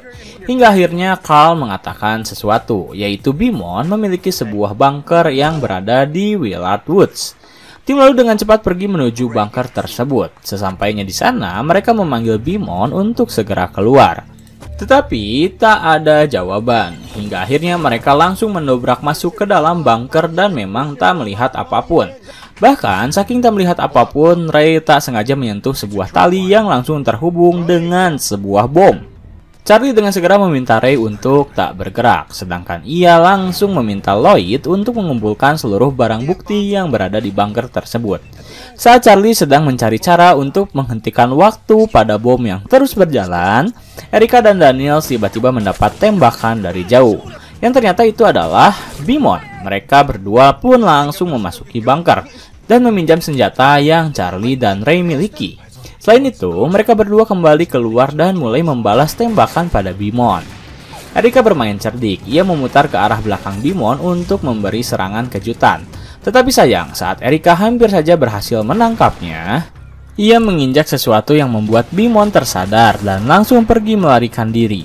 Setelah Beamon melarikan diri, mereka langsung mengambil mobil dan pergi menuju bunker. Kembali ke situasi di dalam, di mana saat bom hampir saja meledak. Charlie langsung memiliki ide setelah melihat sebuah tabung nitrogen. Ia pun meminta Lloyd membantunya mendekatkan tabung nitrogen tersebut ke arah bom. Dan kemudian Charlie mendinginkan bom tersebut menggunakan nitrogen untuk melambatkan laju detik dari bom tersebut. Setelah cukup lama mendinginkan bom, ia meminta Ray untuk bersiap berlari dan langsung menuju ke mobil. Dalam hitungan ketiga, mereka berdua langsung berlari keluar dan langsung memasuki mobil yang kemudian dengan cepat menjauh dari bunker tersebut. Dan tak lama, bunker tersebut meledak dengan sangat keras. Mereka pun langsung pergi menuju markas untuk mencari tahu informasi dari Beamon dari berkas-berkas yang telah Lloyd kumpulkan di bunker. Saat tim sedang mencari tahu informasi Beamon, di kota New Jersey, scene menunjukkan Beamon yang membawa pupuk yang sangat banyak. Lalu tiba-tiba, tim Breakout Kings mendapat kabar tentang sebuah bom yang berada di dalam gedung perkantoran. Terlihat semua pegawai keluar ketakutan dan tim penjinak bom telah siap untuk menjalankan tugasnya. Setelah mendapat informasi tersebut, Charlie dan Ray langsung pergi menuju New Jersey. Mereka dengan nekat memasuki gedung tersebut untuk mencari keberadaan Beamon. Beruntung, mereka berhasil menemukannya dan di sana Beamon seakan-akan tak takut akan kematian. Ia justru menebar kebencian terhadap Charlie yang kebetulan memiliki pigmen kulit hitam. Kesal dengan perkataan Beamon, ia langsung mendatanginya, menghajar Beamon yang semakin menjadi-jadi. Beamon bahkan mengatakan jika mereka akan mati bersama di gedung ini ketika bom yang telah ia simpan meledak dengan sangat kencang. Charlie yang kala itu telah menodongkan pistolnya di kepala Beamon mulai menghentikan ancamannya. Kemudian tiba-tiba Ray mendatangi Charlie dan mengatakan jika bom telah berhasil dijinakkan. Dan Charlie langsung menghajar Beamon dengan sangat keras hingga ia tak sadarkan diri. Akhirnya misi pun berhasil terselesaikan. Semua warga berhasil dievakuasi, bom berhasil dijinakkan, dan tim merayakan kemenangan tersebut dengan berpesta memakan pizza bersama-sama. Sini mulai dengan menampilkan sebuah penjara yang sedang mengadakan acara temu keluarga. Di sana, masing-masing napi dipersilakan untuk menemui keluarganya. Namun, ada satu napi yang berlaga aneh. seorang pria yang didatangi oleh ibunya. Pria itu terheran ketika ibunya mengunjungi dirinya, karena pria itu mengaku bukanlah anak dari ibu tersebut kembali.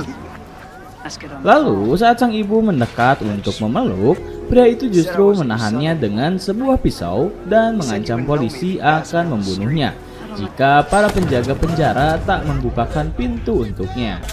Tak kunjung dikabulkan, pria itu langsung memberikan sebuah bukti dengan mengiris leher ibunya sendiri hingga membuat seluruh napi serta pengunjung histeris. Tak selesai sampai di situ, ia bahkan menarik kembali seorang wanita dan akhirnya penjaga polisi membiarkannya pergi dengan wanita tersebut. Berita tentang pembunuhan seorang ibu oleh anaknya terdengar hingga pada tim Breakout Kings.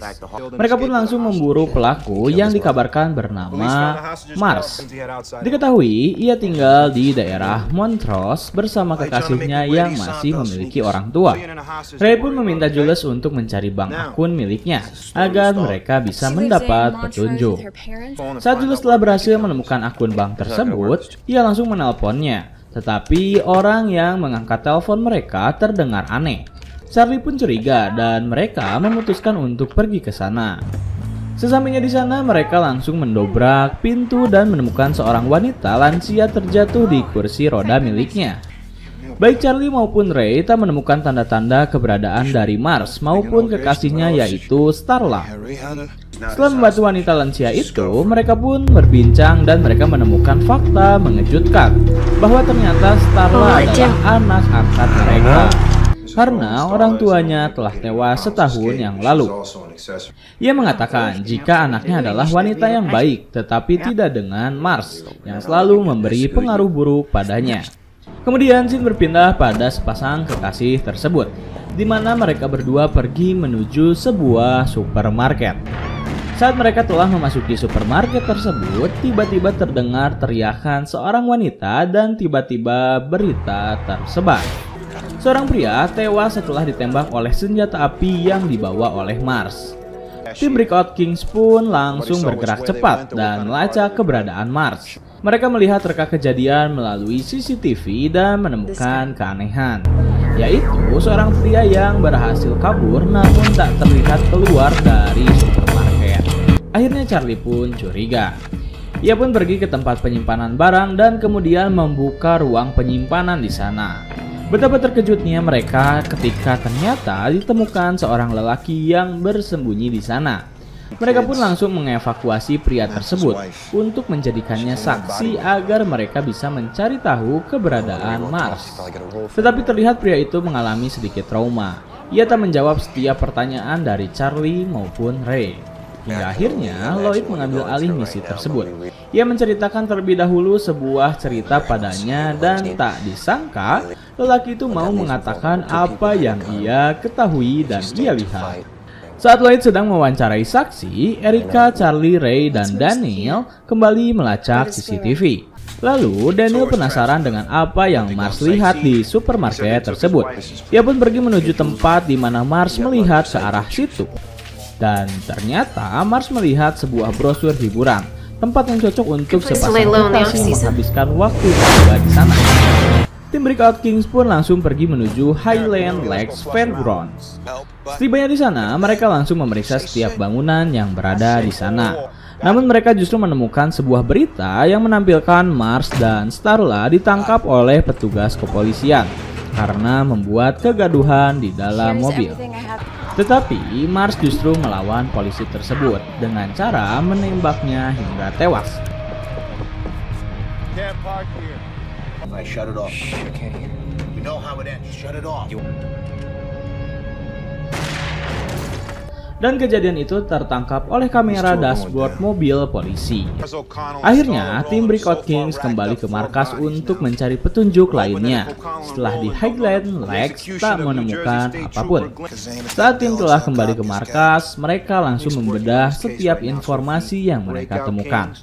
Karena tim menemui jalan buntu, mereka pun dengan terpaksa meminta bantuan kepada salah satu rekan Ray yang kini mendekam di penjara. Ray dan Erica ditugaskan pergi ke sana untuk mewawancarai rekan Ray agar mereka bisa mendapatkan petunjuk. Sorry for pimping you out like that.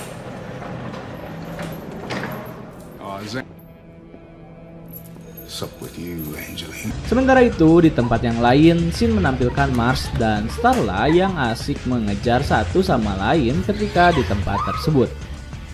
Terdapat 4 orang yang disekap oleh mereka. Ketika Ray dan Erica sedang menjalankan tugasnya, Charlie, Daniel, dan Lloyd pergi ke daerah pesisir Amerika. Saat mereka mendapat berita bahwa Mars kembali berulah, ia kembali membunuh seseorang tanpa ampun. Aksi ketiga dari Mars ini membuat Charlie benar-benar marah. Charlie langsung bersemangat untuk menangkapnya dan akan melempar mereka berdua ke penjara dengan penjagaan maksimum.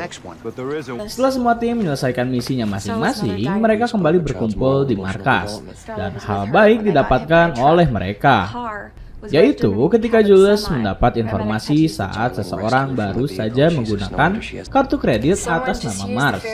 Tim pun yakin itu adalah Starla yang berbelanja di sebuah supermarket. Akhirnya tim pun langsung bergerak untuk menangkap Starla. Tiba di sana, Ray dan Erica langsung bergerak dengan cepat. Setelah mereka menemukan Starla yang menutupi identitasnya, mereka berdua langsung mengejar dan akhirnya Starla berhasil tertangkap.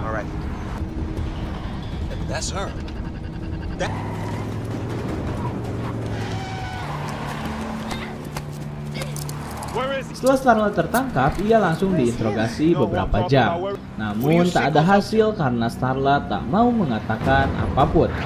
Ray dan Lloyd ditugaskan untuk menginterogasi mereka. Tetapi tetap saja mereka berdua tak berhasil membuat Starla berbicara. Akhirnya mereka pun kembali membawa Starla ke markas tim Breakout Kings. Tetapi saat Ray baru saja menyalakan mobilnya, Starla tiba-tiba berhasil melepaskan dirinya dari borgol yang mengikat kedua tangannya. Ia pun dengan cepat mengambil alih pistol dari tangan Ray dan mulai mengancamnya.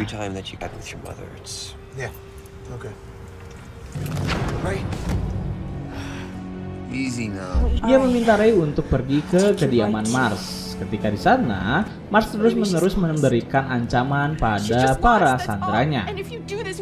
Setibanya di kediaman Mars, mereka langsung dibawa ke dalam dan saat Mars melihat Ray, ia langsung menyuruhnya untuk menunduk. Dan Mars dengan cepat menodongkan senjatanya tepat ke arah kepala Ray. Ray yang saat itu tak gentar dengan ancaman Mars, menantangnya untuk segera menarik pelatuk dari senjata miliknya, hingga ia bisa tewas dengan tenang. Ketika Mars hampir saja menarik pelatuk yang telah ia genggam, tak disangka Charlie tiba-tiba datang dan langsung mendorong Mars hingga ia terjatuh. Melihat kehadiran Charlie, Starla langsung bergegas berusaha untuk kabur. Tetapi beruntung, Erica datang di waktu yang tepat, hingga akhirnya Mars dan Starla berhasil tertangkap dan mereka berdua langsung diadili seberat mungkin. Scene dimulai dengan menampilkan seorang napi yang sedang menjalankan tugasnya sebagai penyisih makanan. Ia melayani setiap napi yang mengambil jatah makanan harian mereka. Pada awalnya, ia terlihat bekerja dengan baik, tetapi semua berubah ketika ia melihat salah satu pria berbadan besar yang diperkirakan adalah musuhnya.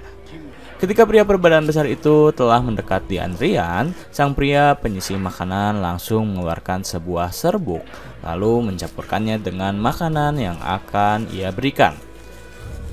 Lalu saat giliran pria berbadan besar itu mengambil makanannya, sang penyisih makanan langsung memberikan makanan yang telah ia campur dengan zat kimia.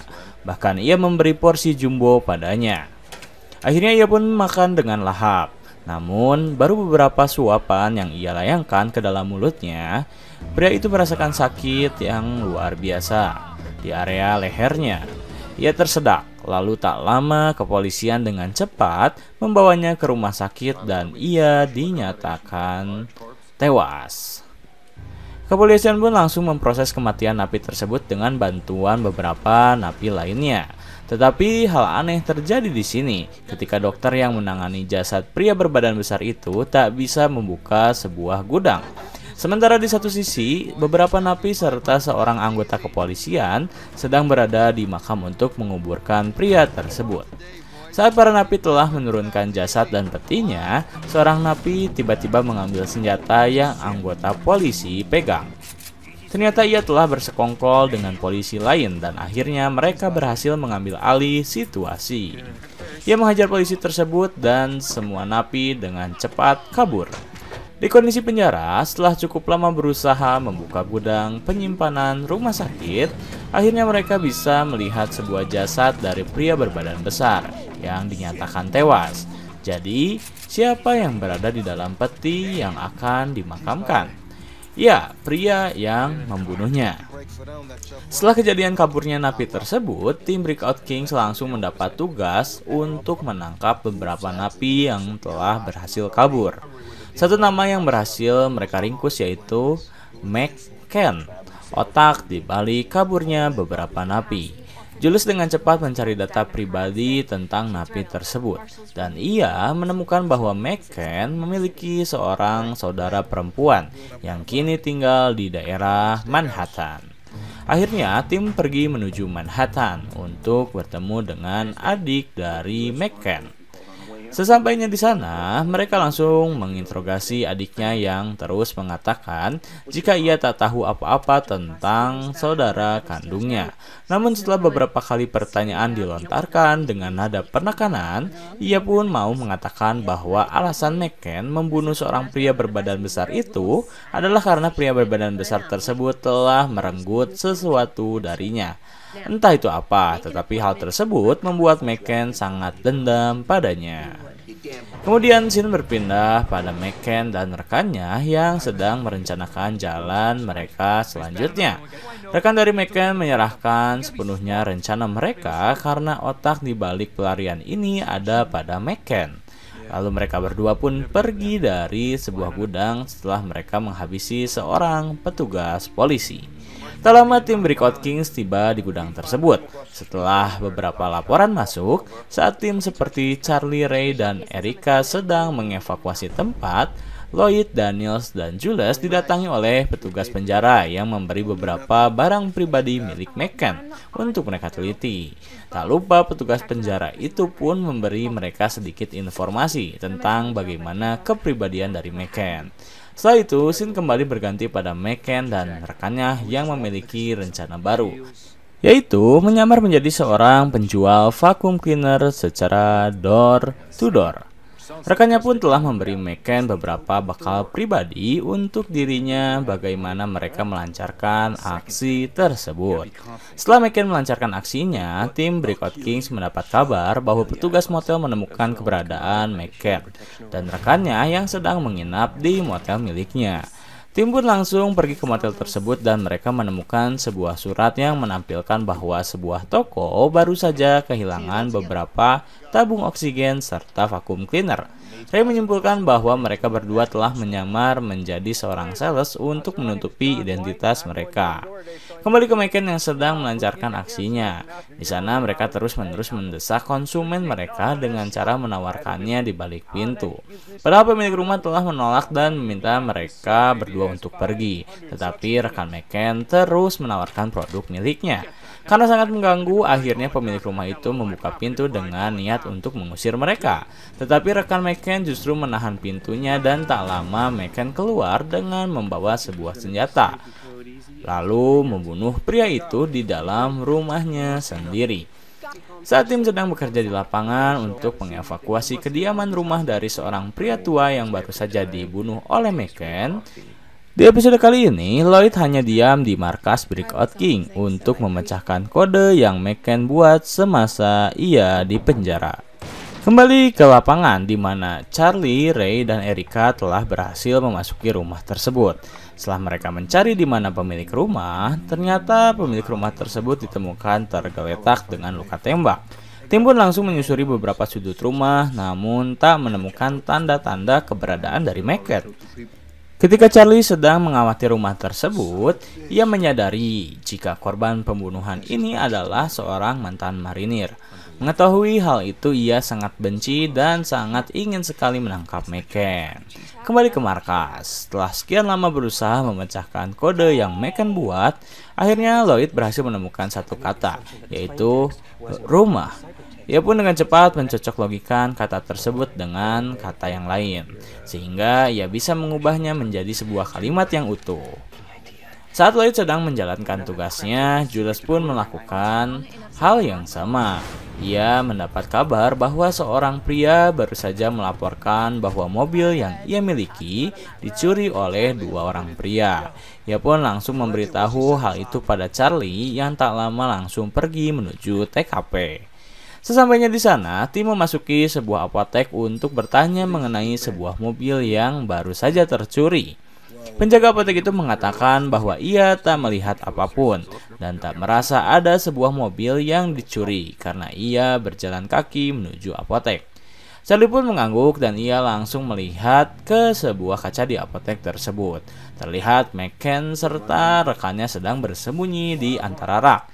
Ia pun berpura-pura berterima kasih pada petugas apotek tersebut dan memberinya secari kertas yang bertuliskan "Tetap tenang". Lalu ia keluar dari apotek dan langsung memberi sinyal pada Ray bahwa incaran mereka berada di dalam. Tim dengan cepat bergerak, Charlie kembali masuk ke dalam dengan perlahan sementara Ray berjaga di luar untuk membackup Charlie. Saat merasa situasi telah aman, McCann dan rekannya langsung keluar dari tempat persembunyiannya. Tetapi mereka ternyata mengetahui keberadaan Charlie. Akhirnya terjadi baku tembak. Charlie terkena salah satu peluru yang mereka lontarkan. Sementara McCann dan rekannya berhasil kabur dengan membawa petugas apotek itu pergi. Setelah gagal menangkap McCann, tim pun kembali berunding. Tetapi tiba-tiba Lloyd berhasil memecahkan seluruh kode milik McCann.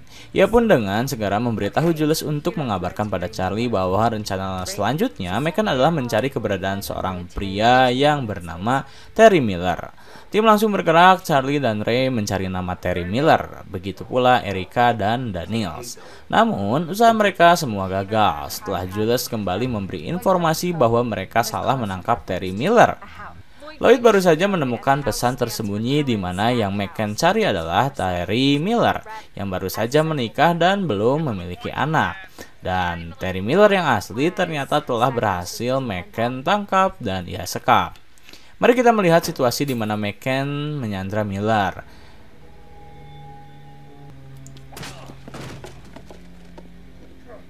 Di sana terdapat dua rencana yang berbeda, yaitu McCann yang hanya berniat membunuh Miller dan rekannya yang berniat untuk mengambil harta milik Miller.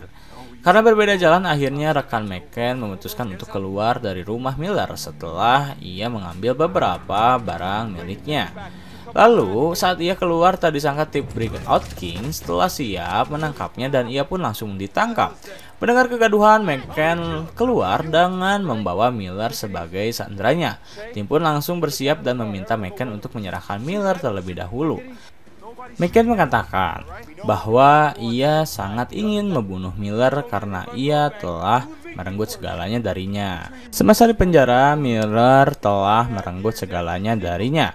Padahal ia waktu itu masih berumur 18 tahun. Lantas mengapa kepolisian tak bisa membiarkannya membunuh Miller dengan tangannya sendiri? Mendengar hal itu, tim Breakout King sangat mengerti bagaimana perasaan dari McCann. Tetapi, lagi-lagi Charlie meyakinkan McCann bahwa mereka akan kembali mengadili Miller.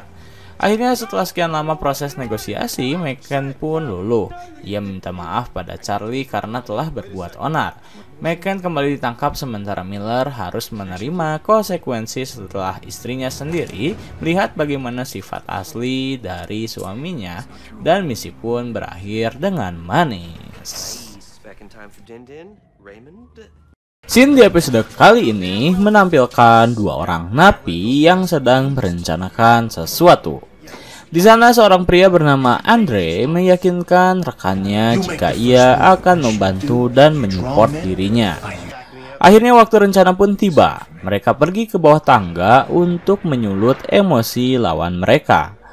Tetapi saat rekan dari Andre telah menghajar lawan mereka, Andre justru hanya melihatnya saja dan membiarkan rekannya tewas dihajar habis-habisan.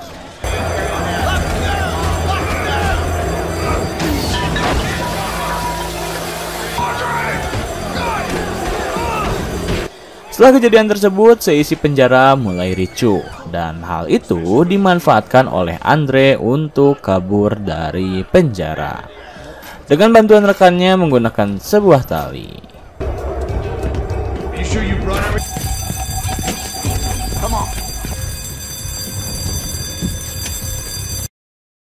Kejadian pelarian tersebut membuat tim Breakout Kings lagi-lagi harus mengurus para napi yang berusaha kabur. Namun, di misi kali ini mereka sedikit harus berusaha keras. Pasalnya, Andre adalah seorang perampok handal yang memiliki tim elit untuk merampok bank, museum, ataupun toko perhiasan. Terlebih, Andre telah mengetahui bagaimana cara tim Breakout Kings bergerak dalam menangkap kembali para napi yang berusaha untuk kabur. Tim pun dibekali beberapa informasi terkait data pribadi Andre. Kemudian pergerakan mereka dimulai dengan mendatangi seseorang yang diduga telah membantu Andre dalam pelariannya. Di sana Charlie memberi beberapa bukti tentang bagaimana ia mengkhianati rekannya. Hal itu rupanya membuat rekan dari Andre sangat marah. Hingga akhirnya ia mengatakan sesuatu, yakni Andre telah memberinya uang sebesar 25 grand dalam bentuk mata uang di dalam penjara untuk membuat duplikat kunci penjara. Saat Charlie sedang mewawancarai orang yang diduga terkait dengan pelarian Andre, Lloyd, Erica, dan Red justru mendapat informasi bahwa kekasih dari Andre bernama Lloyd yang juga pernah dipenjara memiliki kaitan dengan kaburnya Andre. Tim pun langsung bergerak menghampirinya untuk dimintai keterangan. Saat dihampiri, Lloyd tak menolak jika ia mengetahui kepribadian Andre, tetapi ia menolak ketika dikaitkan dengan kaburnya Andre dari penjara. Ia berkata bahwa kini ia tak memiliki hubungan apapun dengan Andre selama ia berada di penjara. Tetapi Lloyd memberi tim beberapa informasi, yaitu sebulan yang lalu Andre pernah mengajaknya bertemu dan pergi menuju Meksiko setelah ia berhasil melarikan diri. Katanya Andre memiliki paman yang bisa membantu mereka. Setelah tim pergi dari kediaman Lloyd dan kembali ke markas mereka, Lloyd justru ditelepon oleh Andre yang telah berkumpul bersama timnya. Di sana mereka berusaha kembali merampok sebuah toko perhiasan dengan bantuan paman dari Andre. Andre pun mengatakan bahwa ia harus menyelesaikan beberapa urusan sebelum ia akan kembali menghampiri Lloyd dan hidup bersamanya. Lloyd yang tak tahu harus bagaimana akhirnya menutup telepon. Kemudian setelah itu rekan Andre terus mendesaknya untuk segera memutuskan rencana mereka. Kesal karena rekannya terus berbicara, Andre tiba-tiba menembaknya hingga berita tersebut menyebar. Dan tim Breakout Kings berhasil menemukan letak keberadaan Andre setelah ia pergi dari hotel tersebut. Dibantu oleh seorang office girl dengan sedikit uang, mereka dituntun menuju tempat di mana Andre dan rekannya berkumpul.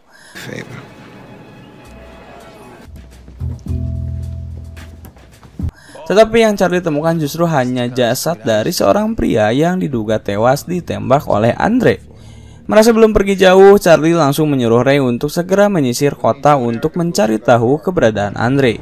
Saat Ray dan Erica sedang menyiapkan alat pelacak, Ray justru tak sengaja melihat keberadaan Andre yang sedang berada di dalam mobil.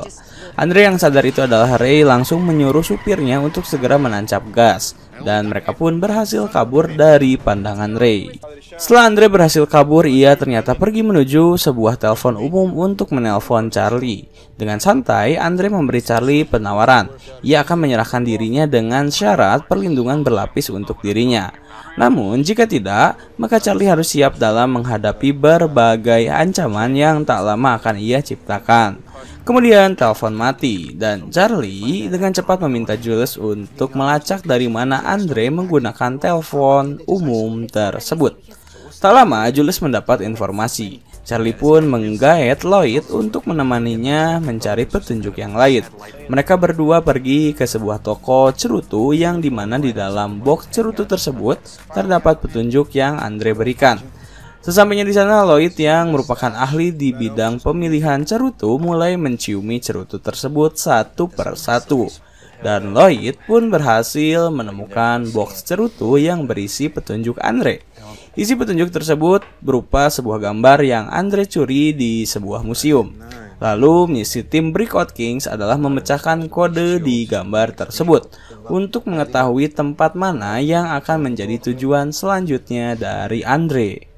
Saat tim sedang berusaha untuk memecahkan gambar museum tersebut, Andre bersama rekannya justru telah memulai pergerakan mereka. Beroperasi di malam hari, Andre dan timnya tak membutuhkan waktu lama untuk membobol sebuah toko perhiasan. Mereka bergerak dengan cepat dan objektif dalam mencuri setiap perhiasan yang sekiranya berharga. Di satu sisi, selain berusaha memecahkan gambar museum, tim pun meminta Lloyd untuk kembali membantu mereka dalam menangkap Andre. Tak lama, Jules dan Lloyd berhasil memecahkan gambar tersebut yang ternyata berasal dari sebuah museum, yaitu Geller Museum. Akhirnya Charlie mengajak Ray untuk pergi bersamanya menuju museum tersebut. Sesampainya di Museum Geller, ternyata pihak museum telah menyadari ada sesuatu yang tak beres. Dimulai dari sistem keamanan mereka yang tiba-tiba diretas, hingga beberapa perhiasan yang perlahan mulai menghilang. Tim pun tak bisa melakukan apa-apa karena Andre beserta rekan-rekannya bergerak sangat cepat. Akhirnya tim Breakout Kings memutuskan untuk mengeluarkan kartu as mereka, yaitu Lloyd. Kebetulan Lloyd mengatakan jika ia akan menunggu Andre menjemput dirinya setelah Andre menyelesaikan pekerjaannya terlebih dahulu. Tim pun menunggu terlebih dahulu kabar dari Lloyd, dan setelah Lloyd mengatakan jika ia akan bertemu dengan Andre, tim langsung bergerak dan menyebar demi mengepung pergerakan Andre. Pertemuan Andre dan Lloyd pun cukup manis. Kemudian setelah ia bertemu dengan Lloyd, Andre dengan santainya menelpon Charlie dan mengajaknya bertemu di suatu tempat. Charlie berpura-pura mengiyakan permintaan Andre untuk bertemu di suatu tempat itu. Tetapi sebelum Andre menutup teleponnya, Charlie tiba-tiba telah berada tepat di hadapan kaca mobilnya dengan senjata yang ia pegang. Akhirnya Andre berhasil terkepung dan ia pun ditangkap dengan bantuan dari Lloyd tentunya, yang terlihat sangat terpaksa membantu tim Breakout Kings dalam menangkap kekasihnya sendiri. Scene diawali oleh dua orang napi yang sedang berbincang di dalam sel mereka. Terlihat salah satu di antara mereka hanya mendengar celotehan dari rekan satu selnya. Lalu tak lama penjaga penjara datang dan memintanya untuk berbalik. Kemudian penjaga penjara itu memborgol tangan sang napi, lalu memintanya menjauhi pintu. Saat polisi sedang membukakan pintu, ternyata ia berhasil mengeluarkan tangannya dari borgol, dan ia langsung membunuh polisi tersebut dengan cara mencekiknya. Setelah itu, ia langsung mengambil rompi milik polisi tersebut dan keluar dari selnya dengan mudah. Beberapa petugas ia hadapi termasuk seorang napi yang sedang membersihkan lantai. Napi tersebut dihabisi olehnya. Situasi semakin kacau, para penjaga penjara dengan cepat ditugaskan untuk menangkapnya. Salah satu penjaga CCTV mengatakan bahwa napi yang kabur berada di koridor B. Akhirnya para keamanan penjara langsung pergi menuju koridor B, tetapi ternyata mereka terkecoh. Pasalnya, sang napi yang berhasil kabur pergi melalui koridor yang lain dan ia pun berhasil lari dari penjara.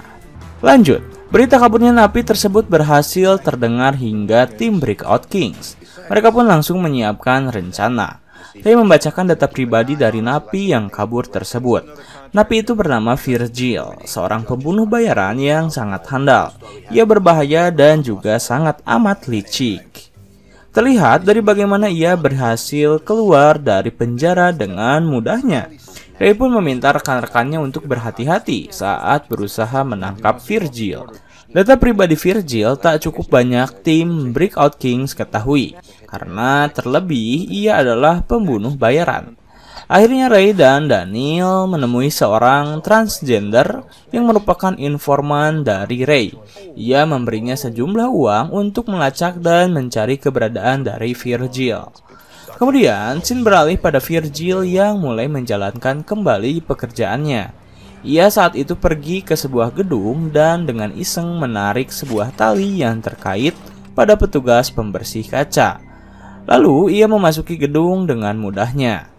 Saat sedang melalui pemeriksaan, penjaga gedung tiba-tiba melihat pembersih kaca itu hampir terjatuh dari ketinggian.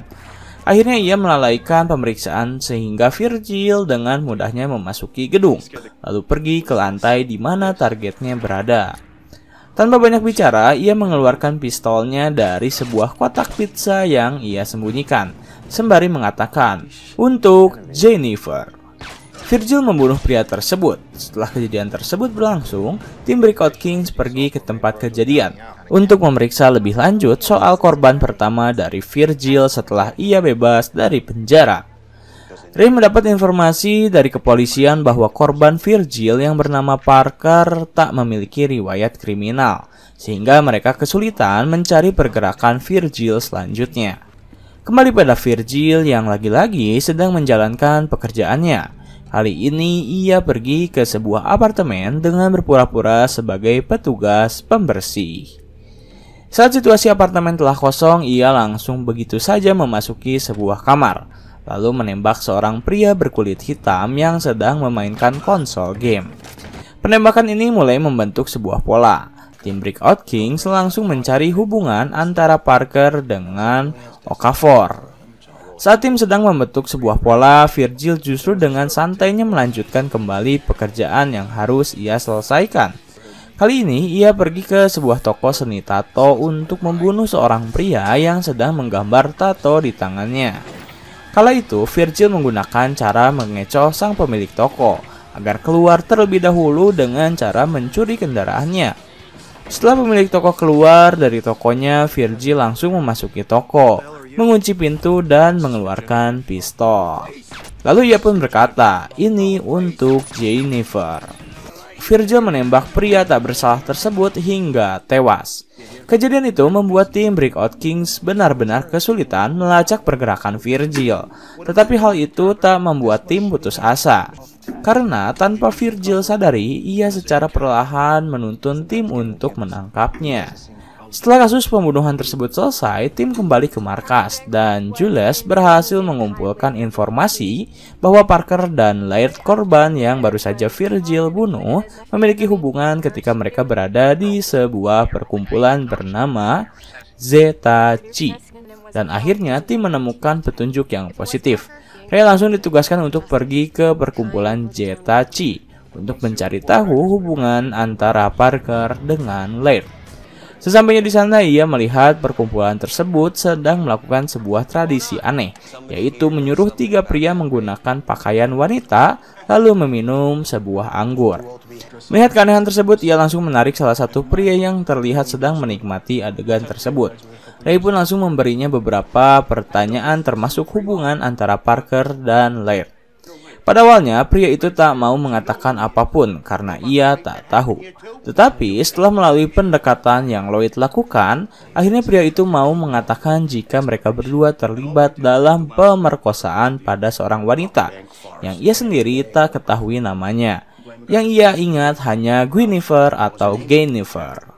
Dan Ray pun dapat menyimpulkan bahwa Virgil disewa oleh seseorang untuk membunuh para pemerkosa wanita yang bernama Jennifer.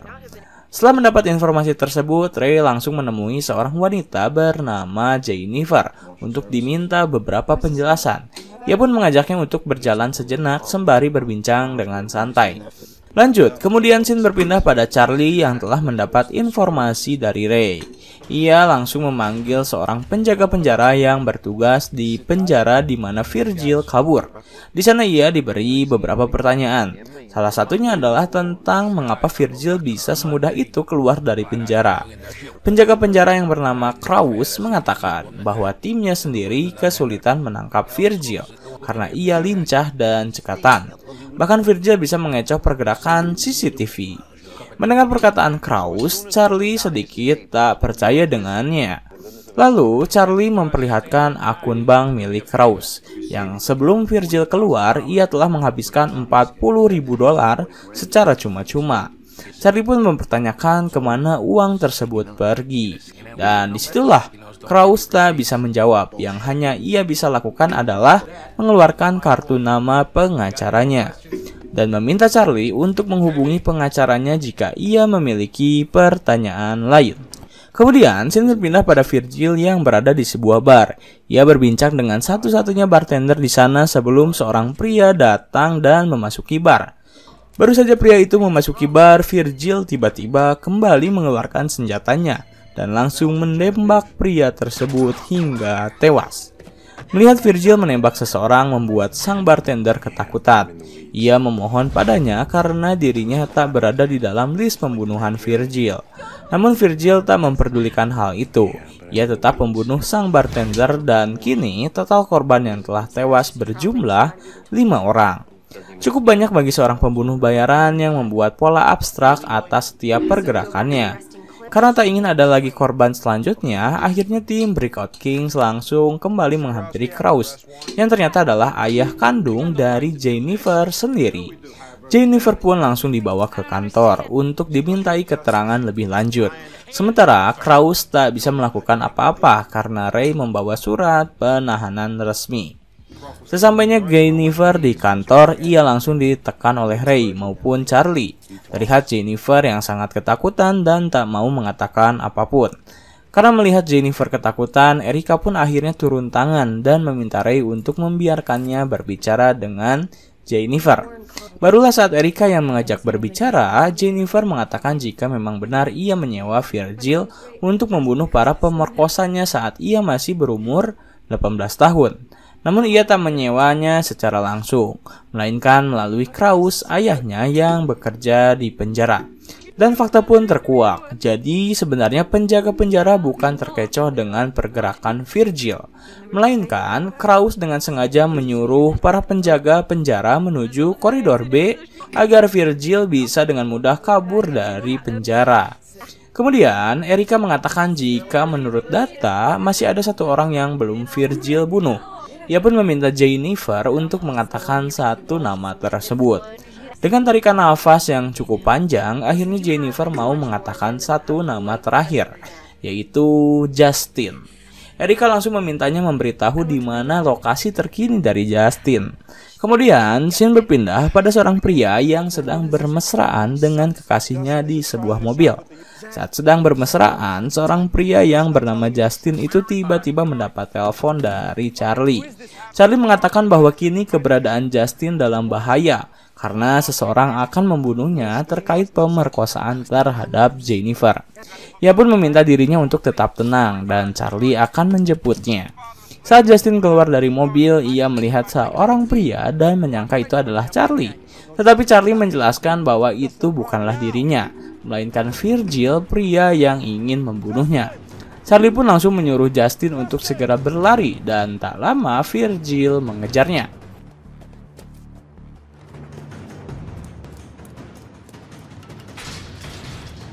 Saat terjadi aksi kejar-kejaran, tim Breakout King langsung pergi menuju tempat keberadaan Justin. Beruntung, mereka berhasil menyelamatkan Justin sebelum ia dibunuh oleh Virgil. Setelah Charlie menghentikan pergerakannya yang berusaha untuk kabur menggunakan mobil. Setelah itu, Ray mendekati mobil Virgil dan berhasil menangkapnya. Atas kejadian tersebut, Virgil kembali ditangkap dan tim Breakout Kings meminta pihak kepolisian untuk mengkaji ulang kinerja dari Krause.